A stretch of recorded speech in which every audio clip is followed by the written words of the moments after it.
This is nScreenNoise. My name is Colin Dixon, founder and chief analyst at nScreen Media, and today is April 14th, 2017. Jonathan Thompson, who is chief executive of Digital UK, thinks Silicon Valley is overhyping OTT's influence on the television industry. He said this week, we should be less willing as an industry to adopt the Silicon Valley view of the world based on flimsy evidence and half-truths. Wow, that's pretty strong words there from Mr. Thompson.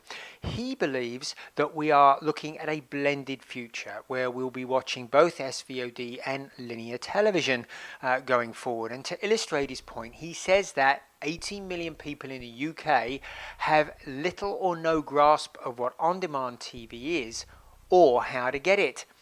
So I hope he isn't basing the future of linear television on those 18 million, because that's less than 30% of the British population. But is Mr. Thompson right? Is Silicon Valley trying to hoodwink the industry into believing OTT is way more important than it really is?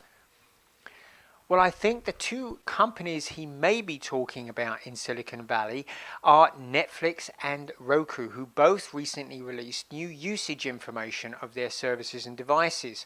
Netflix says that on an average day in 2016, it delivered 125 million hours of video.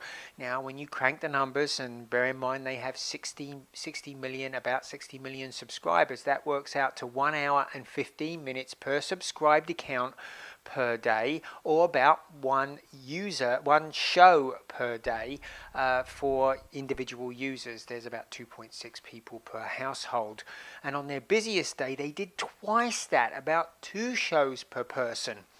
Now, Roku also provided data on how much people were using their device, and they said that they delivered 9 billion hours of video and music to the 14.5 million active accounts in 2016.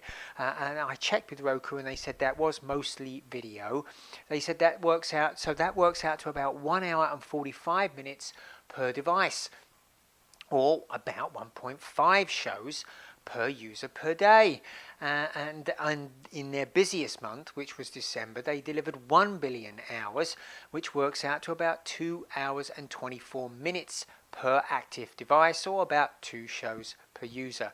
So unless these two companies, these two independent Silicon Valley companies, are colluding to hoodwink the whole industry, I think their numbers pretty much corroborate each other and are certainly in line with other numbers that I'm seeing from the industry. So I don't know if Mr. Thompson is right, if that's the data he's thinking of being used to hoodwink the industry.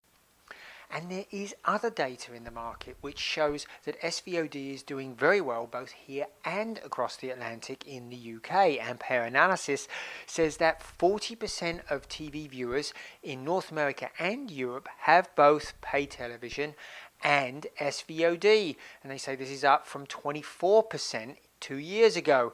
And they have more data that say that less people are relying just on pay TV today. They say 49% in Q3 of 2015 relied exclusively on pay television, and that's fallen to 30% at the beginning of this year. Similarly, the number of people relying solely on SVOD has grown over the same period from 5% to 13%. Now, Digital TV Research, which is a London-based analyst firm, sees a pretty bright future for SVOD in Europe. They say that in 2017, by the end of 2017, there'll be 40 million subscribers to SVOD in Western Europe, and that is going to grow to 55 million by 2021. And that's about a third of the region's households, they say, will have SVOD. And what's more, they go on to say that Scandinavia and the UK penetration will be much higher than that. It'll be lower in the southern states like Spain and Italy, but much higher in the UK. So, I'm not sure if Silicon Valley is hell-bent on peddling lies. Certainly the forecasts for US and Europe that I'm seeing from Ampere Analysis and from Digital TV Research look pretty reasonable to me. I do agree with Jonathan that there will be a blended future, however, for quite a time to come. UK national broadcasts are going to persist for a long time, and people are going to buy SVOD services to augment them, and maybe in some cases not just augment but start to replace them, because when I look at numbers from Barb and from Nielsen and from the broadcasters themselves, all of them are saying the same thing. They're seeing viewership falling, and the broadcast industry, for example, I was talking to NRK in Norway, they're seeing users transfer television viewing directly to online, and particularly to SVOD services.